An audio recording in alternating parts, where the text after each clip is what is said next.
All right. It's been a bit. It's been a little bit. So we've got the NHL playoffs starting tomorrow.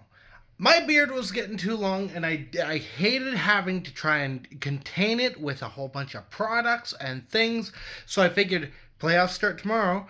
I can restart the playoff beard, and it's not going to count. It's going to be fine. So here we are, end of the playoffs for the Dragons. They end up getting swept. I've been procrastinating this video for a while.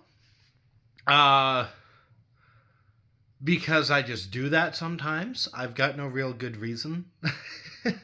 Unfortunately, I mean, I could say I was busy or what have you. My time management needs to be worked on. Anyway, Dragons lose 4 games straight. They get swept. And it was, I mean, from the perspective of a fan, it looked close. Not the first game. First game sucked, but it looked close. But from a broadcaster's eyes view, where I've got like, I don't want to say more insight, but there's things that I've noticed now that I never noticed when I was just like a fan, and it's really weirding me out. The Dragons were done. The Dragons were done after that first game. I knew it from there. They weren't going to win a game. For a couple of reasons. One, the Dragons have this mentality of they're not going to show up right at the start of the game. They're going to feel the opponents out. They're going to play. They have a really hard time communicating, and I think that speaks to something going on behind the scenes, but I'm not going to comment too much further on that. But on the ice, they start games very lacklusterly. They can't communicate. They can't make a pass to save their lives. When they do establish presence in the offensive zone, they're held to the perimeter. So they've got possession, and they cycle the puck around a lot. I used to complain about this all the time. The Arizona Coyotes, and for a bit the Utah Mammoth until they figured that one out, they would do this too. They would cycle the puck and cycle the puck and cycle the puck and cycle the puck, and no one would take a shot. Same thing happened with the Dragons. So they're cycling the puck and cycling the puck, and then they take a shot. They take a shot, it comes from the point, and it goes nowhere. Half the time it's wide. These aren't NHL players yet, so they don't have that accuracy that the NHL players have. And when they do, goalie's got it. Goalie's got it no problem, because they're also not shooting as fast as the NHL players do. It gets up there, though. They are crazy talented. But they don't have communication.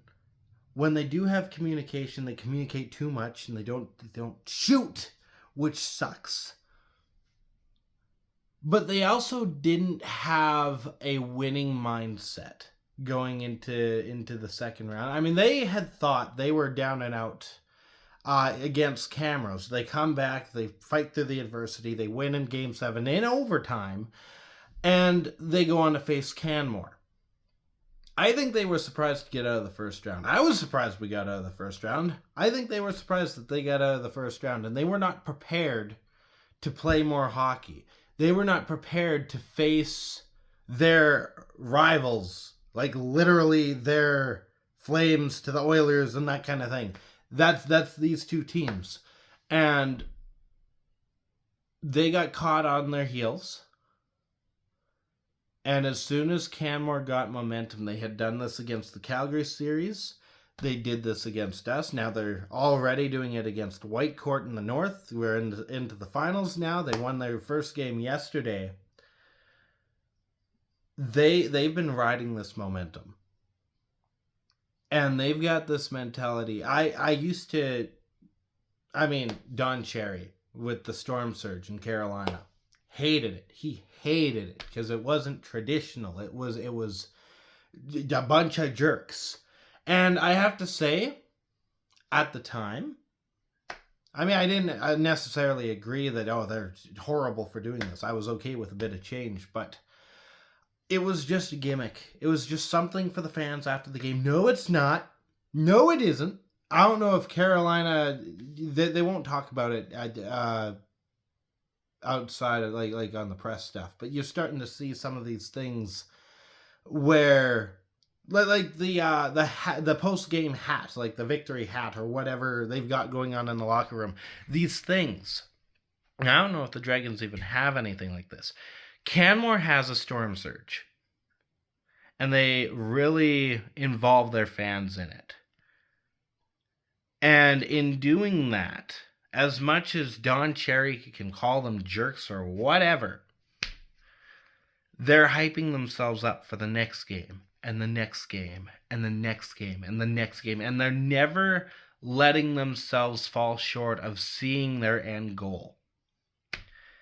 And they're never allowing themselves to stoop down to a place where, yeah, they might have given up a goal, but their momentum isn't gone. And the Dragons could not fight through that. And I saw that after game 1. As soon as we gave up game 1, we were done. So I go to game 2. I go into Canmore, the mountain place, for game 2.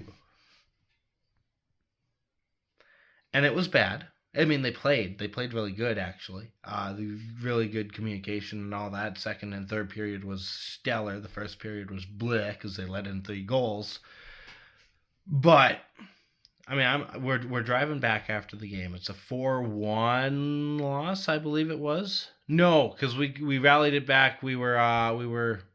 Was this the comeback game? Either way, we lost, and we're driving home, and I'm sitting there in the back, really quiet, because I'm thinking, and I'm pondering, and I'm just dismayed, because the writing for me is on the wall. I've seen enough of the Coyotes, who I hate to equate the Dragons to, but unfortunately, they're either the Coyotes or the Leafs. And there's a, what the hell is it called? The pendulum that goes back and forth between which they are. But both have both those teams, not the Mammoth. Mammoth are a whole different thing now. Both those teams just they didn't know how to fight back. They did not. They do not, as far as the Leafs are concerned. They don't know how to fight back. They don't know how to contain the momentum to themselves. And the Dragons, same way. And once they look like they're down and out, just like the Coyotes, just like the Leafs in Game 7s, they quit. They quit a little bit. I mean, they'll still fight hard and make the coach look good and all that kind of stuff, but they're not as hard driven. And that is something that's not on the players. I mean, some of it's on the players. Mentality is something that the players can work on themselves. But a lot of it comes down to the coach. Now, this coach that we have here is one of the longest tenured coaches in the AJHL. I think he's been on like 9 years or something.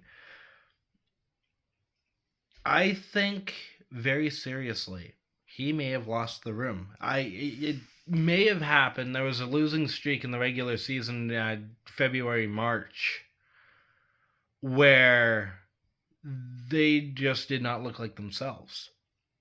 I mean, they had come off of winning against really hard to play teams. It's Whitecourt, who was top of the league this year.